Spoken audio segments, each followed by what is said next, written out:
तो मैं ना आपको ऐसे टॉप रीजंस बताने वाला हूँ कि जिसकी वजह से आपको सैमसंग क्यों खरीदना है या एप्पल क्यों नहीं खरीदना। मतलब ये नए नवेले 17 प्रो मैक्स एंड ऑल वगैरह, जरूरी नहीं है कि सिर्फ नए कलर खरीदने हैं तो बहुत कुछ एडवांस हो जाएगा। वो सारे रीजन नहीं है, ऐसे बहुत हिडन रीजंस है जहां पर एप्पल लैग करता है और सैमसंग बहुत सारी चीजें एडवांस निकाल के देता है और आपकी प्रोडक्टिविटी और आपकी लाइफ में बेटर रिजल्ट निकाल के दे। उस हिसाब से ऐसे टॉप 10 रीजंस मैं आपको इस वीडियो में बताने वाला हूँ। और हाँ, ये वीडियो कोलैब में भी हम बना रहे हैं सैमसंग के साथ में, पर भाई बहुत मैं अच्छे से कहूंगा सोच समझ के कोलैब हमने एक्सेप्ट करा है। जो रीजंस है ना वो आप जब सुनोगे ना तो लिटरली आप ये कोलैब वाला सीन सब कुछ भूल जाओगे भाई। तो देखो, सैमसंग में पावर बटन को होल्ड करूंगा तो लाइव जेमिनी ओपन हो जाएगा। तो मैंने उसको एक प्रॉम्प्ट दे दिया है, मेरे ये टॉपिक्स है। अभी मैंने उसको कह दिया है कि एक थंबनेल बना देना, तो कुछ सेकंड्स के अंदर इसने मुझे एक इमेज जनरेट करके दे दी है, राइट। और अभी चलो ट्राई करते हैं एप्पल में। अरे एक मिनट, एप्पल में तो ऐसा कोई फीचर ही नहीं आता है भाई, पहली बात तो। चलो एक बार फिर से ट्राई करते हैं, सैमसंग पे जाते हैं और यहाँ पे मैं कुछ स्केच करता हूँ जो नॉर्मल है। मेरी फोटो पे मैंने जस्ट एक नॉर्मल स्केच करा है और जनरेट कर दिया। लो, एकदम प्रॉपर तरीके से सामने वो ऑब्जेक्ट जनरेट हो गया है। अभी एप्पल पे जाते हैं भाई, एक मिनट, ये फीचर भी नहीं आता इसके अंदर। चलो नेक्स्ट की तरफ जाते हैं। अब ये दो फोटोज मैंने दे दी, मैंने कहा कि भाई इसे कंबाइन करके एक अच्छा बेटर रिजल्ट निकाल के दे दे। कुछ सेकंड्स के अंदर सैमसंग ने वो भी कर दिया और अभी एप्पल के पास आ गया। एक मिनट, इसके अंदर तो करना पॉसिबल ही नहीं है, तो ये भी ये नहीं कर पा रहा है। अब जब मैं नेक्स्ट प्रोडक्टिविटी पर आता हूँ ना, तो लाइक मुझे कोई डॉक्यूमेंट समराइज करना हो गया, कोई चैट समराइज करना हो गया और इवन नोट्स हो गए, तो वो मुझे ना इंस्टेंटली सारी चीजें करवा के दे देता है। लाइक एप्पल में भी आप कर सकते हो बट इतने ज्यादा एडवांस तरीके से नहीं कर सकते, एकदम स्मॉल फैक्टर में कर पाओगे। और देखो, रियल टाइम अगर आपको कोई सजेशन चाहिए या कुछ ऐसे स्टेप बाय स्टेप्स काम करने हैं, जैसे कि आपको लाइक मैथ्स की कोई प्रॉब्लम है उसका सॉल्यूशन चाहिए, या इवन अगर आपको ड्रेस कोड अगर अपना खुद का देखना है, जो खाना खा रहे हो वो आपके लिए हेल्दी या अनहेल्दी है, वो इस तरीके की चीजें जेमिनी आपको लाइव स्टेप टू स्टेप बता देता है। मुझे सामने रखे बॉटल के बारे में इंफॉर्मेशन चाहिए। जी बिल्कुल, इस बॉटल पर अल्कलाइन ड्रिंक लिखा है जो आपके शरीर में एसिडिटी को कम करने में मदद कर सकता है। बट जो एप्पल में जो विजुअल इंटेलिजेंस है ना, प्लस जो चैट जीपीटी का जो इंटीग्रेशन है ना, वो चीजों को बहुत ज्यादा लिमिट रखता है। तो एप्पल में जब आप विजुअल इंटेलिजेंस खोलोगे ना, तो बस आपको इतना बताएगा या फोटो ओपन करके आपको बता देगा ये चीज है क्या, बस। लेकिन वो बोलेगा नहीं। और उसके बाद में जो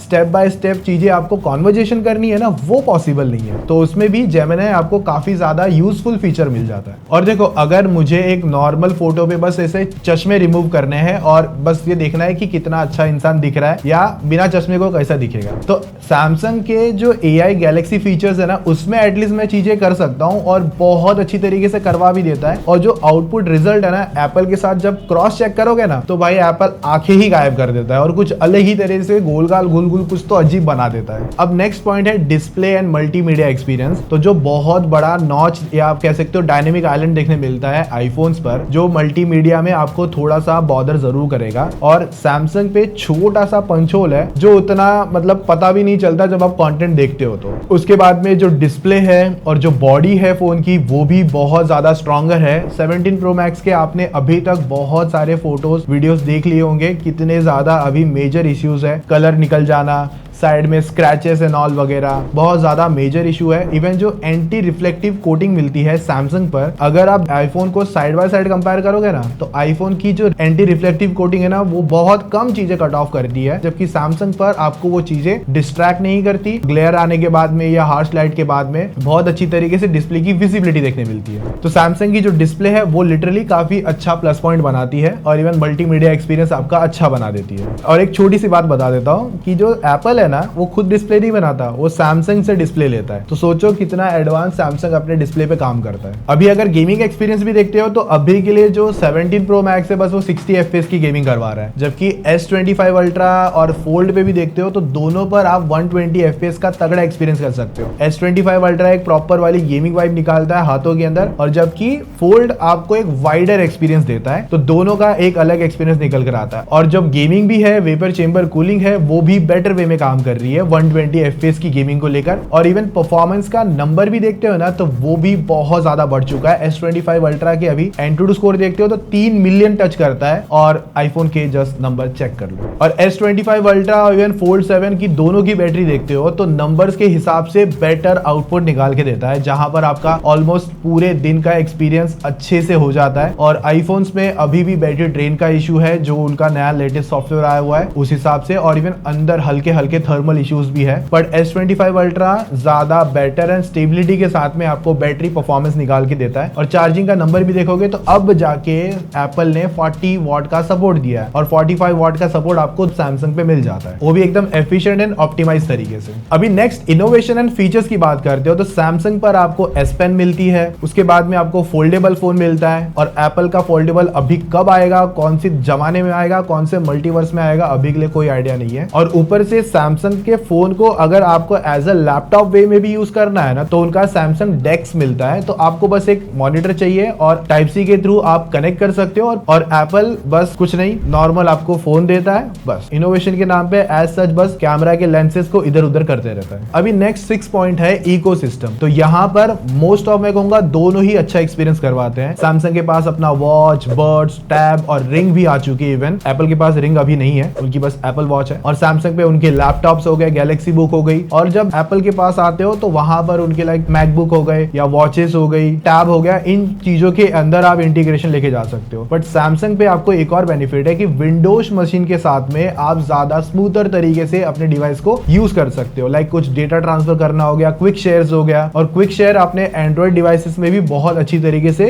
स्मूथली यूज हो जाता है, जबकि एप्पल का जो एयर ड्रॉप भी है वो भी लिमिटेड रखता है अपने ही डिवाइसेस को लेकर। तो थर्ड पार्टी इंटीग्रेशन या कहूंगा मल्टी डिवाइस एक्सेस भी आपको ज्यादा बेटर वे में सैमसंग पे देखने मिलता है। अब अगर कैमरा एंड क्रिएटिविटी की बात करोगे तो सैमसंग के पास 200 मेगापिक्सल का मेन सेंसर मिलता है, और जबकि एप्पल अभी भी 48 MP में टिका हुआ है, बस उसके आगे नहीं मिल रहा। और फिर 10 MP, फिर 15 MP और S25 अल्ट्रा के जो लेंसेज के नंबर है वो भी काफी ज्यादा है। और प्रो मैक्स में आपको 48 MP main plus tele plus ultra wide lens मिलता है। और अभी एक एक्स्ट्रा फीचर अब मैं कहूंगा जो एप्पल के पास है, जो है कि फ्रंट कैमरा में सेंटर स्टेज। और रही बात फोल्ड पर आते हो तो वहां पर आप मेन कैमरा पे ही अपनी अल्ट्रा वाइड फोटोज डिटेल में बेटर वे में खींच सकते हो। फ्रंट कैमरा को एज डुअल स्क्रीन प्रीव्यू पे ज्यादा बेटर एंड डिटेल फोटोज ले सकते हो। और अगर AI फोटो एडिटिंग को लेकर भी बात करोगे, जैसे मैंने आपको ऑब्जेक्ट इरेजर बता दिया है, तो वहां पर डेफिनेटली सैमसंग के पास प्लस पॉइंट है। और इवन पोर्ट्रेट इनहैंसमेंट की बात आती है तो वो भी सैमसंग आपको बेटर में देता है। और sketch to image, even auto edits भी ज्यादा बेटर आते हैं। तो सैमसंग के अंदर AI प्लस कैमरा का इंटीग्रेशन भी आपको बेटर वे में देखने मिलता है। 8 नंबर पर सिक्योरिटी एंड थेफ्ट सिक्योर की बात करते हो तो सैमसंग के पास आता है सैमसंग नॉक्स, जहां पर आपको हार्डवेयर लेवल का प्रोटेक्शन देखने मिलता है। और इवन सैमसंग वॉलेट आता है, जहां पर आप अपने credit card, debit card, even आपका आधार, वोटर ID तक की डिटेल सिक्योर वे में रख सकते हो। और जब debit card, credit card use करने की भी बात आएगी ना, तो आप अपने फोन से ही यूज कर पाओगे। और रही बात सैमसंग पे AI प्राइवेसी कंट्रोल को लेकर बात करोगे तो आपके पास ऑप्शन है कि आपको ऑन डिवाइस उसे रखना है या फिर ऑन डिवाइस प्लस क्लाउड आपको सेफर वे में रखना है, तो वो